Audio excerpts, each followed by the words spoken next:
Ba'alawi itu adalah nisbat kepada habaib yang ada di Hadramut sana. Jadi istilah Ba'alawi itu adalah habaib-habaib yang mengerucut kepada habaib yang ke Hadramut di sana.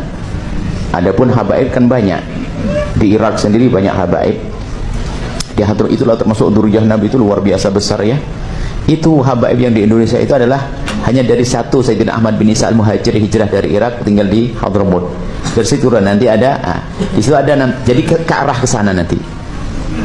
Ali Ba'alawi itu adalah disitulah nanti ke arah situ. Jadi itu untuk penentuan apa namanya rombongan habaib, rombongan dzurriyyah Nabi dari mana itu gitu. Jadi kalau Ba'alawi ya sudah ke situ, bukan dari tempat-tempat yang lain gitu. Jadi tidak semua habaib itu Ba'alawi. Jadi istilah Ba'alawi, istilah tidak semua ikut Ba'alawi, bukan, tidak.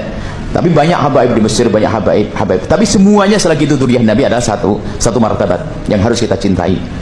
Hanya kebetulan di Hadramut, di Indonesia ini adalah yang menyuruh dakwah mulai dari Wali Songo sampai hari ini adalah habaib-habaib yang datang dari sana. Makanya kita lebih mengarah kepada pengenalan kepada asal habaib kita yang ada di sini adalah dari situ gitu. Kalau habaib banyak seperti Al-Jailani itu beda. Itu kan dari Sayyidina Hasan yang beda jalurnya. Tapi habaib juga. Dari dulu dzurriyyah Rasul itu Sayyid Syarif. Sayyid. Itu Rasul sendiri loh yang mengatakan, Innal Hasan wal Husain sayyida syababi ahlil jannah. Sayyid, bukan Habib. Mainlah sekali-sekali keliling Arab sana, di sana, di seluruh belahan dunia Arab, seluruh dzurriyyah Rasul itu panggilannya Sayyid Syarif, baik dari Sayyidina Hasan maupun Sayyidina Husain. Bukan Habib Hasan, bukan Habib Husain. Sayyid, beda lah. Itu selisihnya berapa abad baru muncul ada istilah Habib itu. Ya, siapa yang pertama kali dipanggil Habib? Habib Umar bin Abdurrahman Al-Attas, Ba'alawi. Ya, Ba'alawi. Udahlah, jangan bikin berita hoax. Keluarga saya tuh banyak yang alumni sana. Ya, guru-guru saya banyak alumni sana, teman-teman saya, saudara-saudara saya banyak. Gak pernah beliau dipanggil Habib Muhammad bin Alawi Al-Maliki, gak ada. Sayyidil Habib, gak ada. Nah, jangan dipelintir. Keturunan Alawi bin Ubaidillah yang katanya dzurriyyah dari Sayyid Ahmad bin Isa, ya, kan dari Irak. Ada nggak pengakuan dari Irak? Dari keluarganya Sayyid Ahmad bin Isa. Kalau Sayyid Ahmad ini dzurriyyah Rasul. Sayyid Ahmad bin Isa bin Muhammad bin Ali Al-Uraidi bin Muhammad Al-Bakir bin Ja'far As-Sadiq bin Ali Zainal Abidin bin Husain bin Ali Karamallahu Wajhah. Minta pengakuan dari Irak, dari Naqabah As-Sadah Al-Ashraf Alul Bait Iraq, Al-Iraq, fil Iraq. Sanad itu harus nyambung, bukan klaim sepihak, bukan cuma satu tempat doang. Kata Nabi Muhammad SAW, cintailah Habib. Kata Nabi Muhammad SAW, cintailah Habib, cintailah putu Kanjeng Nabi. Makanya kalau ada orang masih milah-milah, iya, saya suka sama Habib itu, kalau Habib itu saya nggak suka. Saya ngomong kan, kalau ada orang nggak suka sama Habib Rizik, saya hapus dari hati saya. Kenapa? Orang itu nggak akan dicintai oleh Nabi Muhammad SAW. Nah kalau sampai kita membenci anak cucu Nabi Muhammad SAW, membenci anak cucu Rasulullah, berarti kita orang yang tidak dipilih oleh Allah dalam doa Nabi Ibrahim alaihissalam. Ngeri loh. Karena Nabi Ibrahim doa, faj'al af'idatan minan nasi tahwi ilaihim. Jadikan hati sebagian dari manusia jatuh cinta gandrung kepada mereka. Siapa mereka? Keturunan Nabi Ismail. Siapa keturunan Nabi Ismail? Habib Novel bin Muhammad Al-Idrus. Siapa keturunan Nabi Ismail? Habib Novel bin Muhammad Al-Idrus. Karena saya turunan Kanjeng Nabi putune Nabi Ismail, dan keturunan saya ila yaumil qiyamah. Maka orang-orang yang terpilih untuk mencintai para habaib itu orang yang ada dalam doanya Nabi Ibrahim alaihissalam, yang dipilih oleh Allah Subhanahu wa taala. Sebaliknya, yang memusuhi anak cucu Nabi berarti yang keluar dari min tadi ini. Makanya saya katakan, saya itu kalau lihat anak saya, lebih banyak saya melihat itu putune Kanjeng Nabi ketimbang itu anak saya. Makanya saya katakan, saya itu kalau lihat anak saya, lebih banyak saya melihat itu putune Kanjeng Nabi ketimbang itu anak saya. Paham? Jadi saya kalau gendong anak saya itu sama senang, aku gendong putu Kanjeng Nabi. Jadi saya kalau gendong anak saya itu sama senang, aku gendong putu Kanjeng Nabi, putune Kanjeng Nabi. Seperti saya ketemu kiai, ini kiai Longko, Rodo angel cari yang seperti ini. Kiainya mijeti saya, itu ngomong sama murid-muridnya, saya lagi mijet Kanjeng Nabi. Ratakan awakmu, saya lagi mijet Kanjeng Nabi. Jadi dia tuh membayangkan, saya kan putune Kanjeng Nabi, betul? Saya kan putune Kanjeng Nabi, betul? Saya kan putune Kanjeng Nabi, betul? Nah, diniati mijeti Kanjeng Nabi. Kalau mijeti Kanjeng Nabi nggak bisa, aku mau mijeti cucunya ini. Nah, kalau saya mijeti cucunya, cucunya senang, simbae yo senang. Berarti podoe aku mijeti Kanjeng Nabi, selesai. Aku lagi mijeti Kanjeng Nabi, nggak lihat sayanya. Jadi aku yo rodok nganyelke. Saya ingin tegaskan Bapak Ibu, siapapun yang ngaku anak cucu Nabi wajib menunjukkan bukti kalau dia keturunan Nabi. Karena mengapa? Ketika orang ngaku anak cucu Nabi tapi dia tidak bisa menunjukkan bukti, dia telah menghina Rasulullah Sallallahu Alaihi Wasallam. Orang-orang yang ngaku keturunan Nabi padahal dia bukan keturunan Nabi, sama saja dia telah merendahkan kemuliaan nasab suci Rasulullah Sallallahu Alaihi Wasallam. Mengapa ini saya perlu ingatkan? Karena ternyata begini, banyak orang awam di Indonesia ini yang percaya pada sekelompok orang yang ngaku-ngaku anak Nabi, padahal yang ngaku-ngaku ini akhlaknya bertentangan dengan akhlak Nabi. Kakinya minta dicium-cium, kemana-mana malak minta duit, dakwah isinya memanipulasi umat, mencaci maki, memprovokasi. Ini yang saya sebut kamuflase. Orang mengatasnamakan agama tapi untuk memanipulasi umat. Saya ingin tegaskan Bapak Ibu malam ini, orang masuk surga bukan karena nasab. Jangan sampai ada orang yang mengklaim dengan nasabnya dia sudah bisa mengkapling surga. Tidak. Orang itu mulia itu karena ketakwaannya. Inna akramakum indallahi atqakum. Sesungguhnya yang paling mulia di antara kalian semua di sisi Allah adalah orang yang paling bertakwa. Maka harus dibuktikan dulu. Setelah diteliti ternyata Pak, yang ngaku-ngaku cucu Nabi itu sudah 200 orang tes DNA. Ternyata DNA-nya bukan ke Nabi, DNA-nya DNA Yahudi. Umat Yahudi hijrah ke Yaman, masuk Islam. Ternyata Yahudi yang masuk Islam, bukan DNA Nabiullah Muhammad Sallallahu Alaihi Wasallam. Hati-hati sekarang. Semua yang ngaku harus memberikan bukti itu semua. Apatah lagi ngaku anak cucu Nabi lalu mengklaim pasti masuk surga. Ngaku anak cucu Nabi tapi merendahkan umat muslim yang lain. Seolah-olah begini, ada warga agama kelas 1, ini anak cucu Nabi ini kasta tertinggi, nggak boleh nikah sama kelompok kasta tertinggi.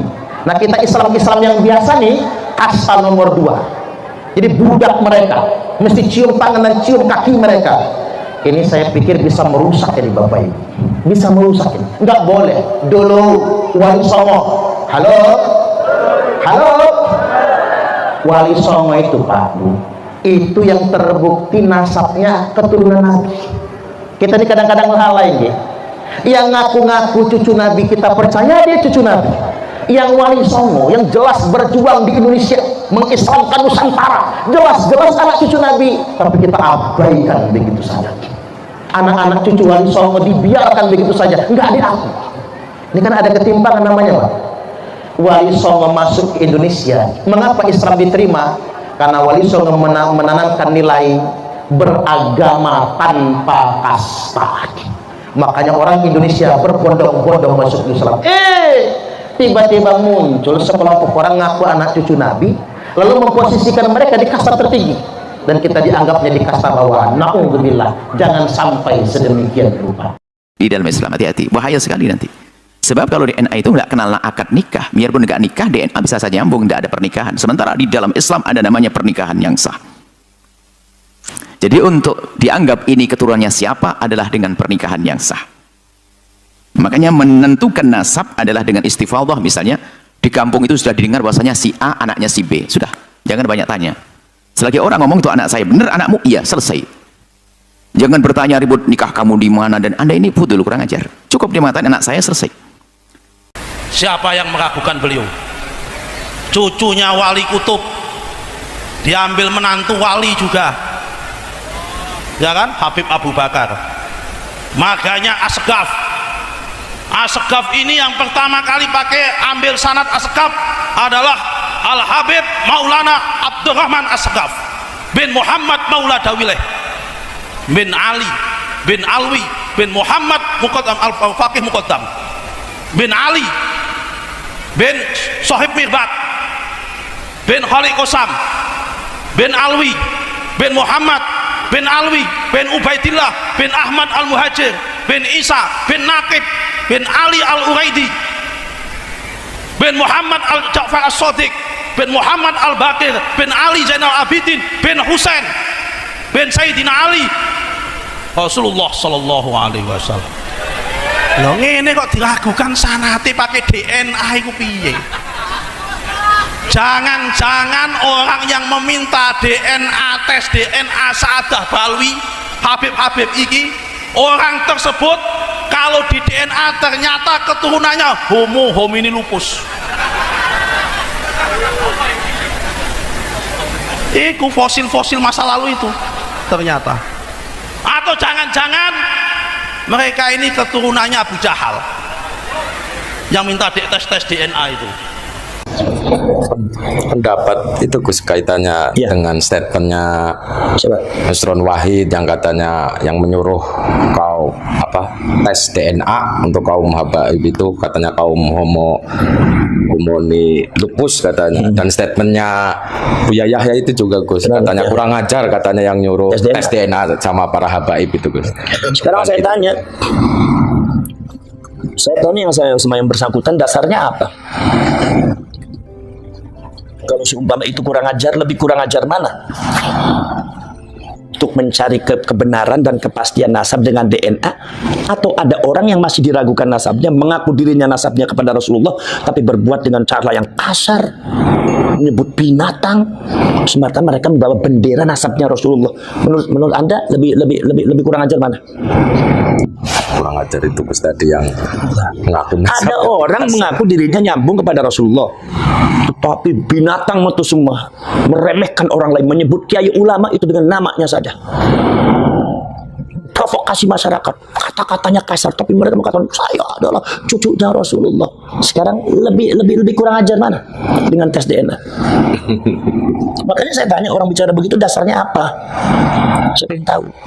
Sekarang saya tanya, sekarang siapa yang Pak Nusron Wahid? Pak Nusron Wahid itu ahli nasabah bukan? Bukan ahli hadis, bukan ahli tafsir kan? Iya. Bukan faknya kan? Bukan. Masalah nasab begini. Lalu bicara itu untuk apa? Sekarang saya tanya, yang satu namanya Bu Yahya. Bu Yahya termasuk nasab. Ngerti nggak masalah ilmu nasab? Pernah neliti kayak Imat nggak? Pernah ya. Saya ini spesialis saya tafsir hadis. Tafsir hadis, ya udah pegang tafsir hadis. Masalah nasab saya dengerin kayak Imat, walaupun kayak Imat usianya jauh di bawah saya. Tapi saya dengerin karena ini ilmiah, ini spesialisasinya dia. Saya tidak berhak untuk menyalahkan. Karena spesialisasi saya adalah tafsir dengan hadis. Ini namanya konteks ilmiah. Makanya saya tanya kalau seumpama Bu Yahya mengatakan seperti itu, dasarnya apa? Sampai bicara begitu. Sampai pernah neliti kayak Imat belum? Belum pernah. Untuk apa bicara seperti itu? Itu membuat fitnah itu seperti itu. Itu namanya yang disebut sama saya narasi nggak benar. Pak Nusron Wahid dasarnya apa? Sampai itu meliti nasab enggak? Masalah-masalah DNA enggak? Apalagi pernyataannya Pak Nusron itu bertentangan dengan hasil bahsul masail, masalah tes DNA itu boleh. Jangan itulah Anda sebagai waketum tapi Anda nggak ngerti masalah perkembangan di NU, buat apa Anda jadi waketum? Seharusnya kan nggak seperti itu. Tanya dulu, fasalu ahla dzikri in kuntum la ta'lamun. Kalau Anda belum tahu jangan langsung menjustifikasi seperti ini. Tanya dulu yang pada ahli ilmu. Saya itu spesialisnya tafsir hadis. Saya masalah nasab tanya sama Kiai Imat, dengerin. Menghargai. Jangan kalimat salah ini. Mentang-mentang saya punya guru habaib. Mentang-mentang saya itu banyak saudara yang habaib. Ba'alwi. Saya juga banyak saudara Ba'alwi. Dari bin Yahya, dari Segaf, dari Al-Jufri, dari Hal-Habsi. Banyak ponakan-ponakan saya. Tapi bukan seperti itu caranya. Jadi artinya jangan seperti inilah yang disebut dengan satu sikap tindakan yang tidak dewasa. Justru yang buat gaduh yang seperti ini bukan keimatnya. Kalau keimat itu adalah sudah sudah memenuhi konteks-konteks ilmiah. Memang dari dulu yang namanya konteks ilmiah seperti itu. Anda jangan kaget. Kalau jadi apalagi Anda mengatakan orang NU, lah kok kagetan? Kok jadi orang NU kok kagetan kan sih? Jadi orang NU jangan kagetan, biasa aja. Gus Dur nggak pernah kagetan. Biasa dia kata, orang kok kagetan, benar kata Gus Dur, nggak usah kaget. Jadi apa dasarnya? Yang masalah yang berkaitan dengan DNA itu di Bahsul Masail NU sudah ada. Dari dulu sudah ada. Saya juga ikut Bahsul Masail kok. Sering dengan masalah tes DNA. Yang disebut kalau bahasa kitab itu al-qiyafah. Orang namanya al-qafah. Qiyafah itu boleh. Bukan wajib awal, asal hukumnya boleh. Awas nih, boleh dulu nih. Boleh. Ketika apa? Satu. Ya, kalian di kitab Majmu' aja. Insyaallah. Ketika satu adalah adamul bayyinat li itsbatin nasab atau li ilhaqin nasab. Tidak ada saksi, baik saksi ilmiah atau seumpama saksi orang atau saksi apalah yang menyebabkan bahwa itu ada ketetapan subutun nasab. Tidak ada saksi, maka boleh dengan cara qiyafah DNA. Kalau sekarang itu DNA. Satu. Nomor dua, ketika ta'arudul bayyinat, ada saksi-saksi tapi bertentangan. Yang satu mengatakan iya, yang satu mengatakan tidak, yang satu mengatakan batal, yang satu mengatakan tetap. Nah, ini boleh di situ pakai tes DNA. Itu asal hukumnya boleh.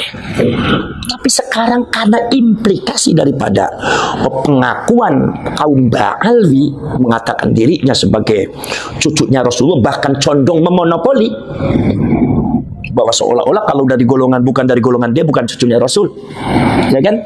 Sehingga ada habaib yang kadang-kadang jahil mengatakan bahwasanya kalau nggak ada di catatan Rabithah Alawiyahnya berarti bukan Habib, berarti Habib palsu. Ini jahil nih. Ada seperti itu tuh, ada, ya kan? Itu artinya apa? Artinya ada monopoli namanya. Berarti kan ada di kalangan mereka itu ada satu asumsi yang memonopoli bahwa seolah-olah keturunannya Rasulullah hanya dari golongan dia. Nah, ini jangan sampai terjadi seperti itu. Jangan sampai terjadi seperti itu. Maka di sini harus boleh kalau terjadi saksi-saksinya itu terjadi perbedaan pendapat. Boleh inda ta'arudul bayyinat, maka boleh qiyafah, boleh dengan cara tes DNA. Itu boleh.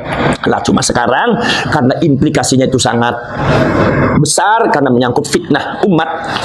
Kita di mana ketika monopoli kaum Ba'alwi cucunya Rasulullah, ada beberapa oknum yang seperti itu, enggak semuanya. Oknum yang seperti itu, sehingga masyarakatnya banyak yang terbawa dengan akhlak-akhlak yang tidak terpuji. Ya kita lihat aja ada beberapa kadang-kadang memanggil nama kiai, manggil nama Buya Said Agil, kadang-kadang cuma si Said. Kemudian Kiai Ma'ruf Abi dipanggilnya si Ma'ruf. Itu kan jelas ini adalah ajaran-ajaran mereka. Karena ada oknum Ba'alwi mengatakan bahwasanya kalau manggil selain kita jangan panggil kehormatannya, panggil namanya aja, kalau nggak namanya panggil si.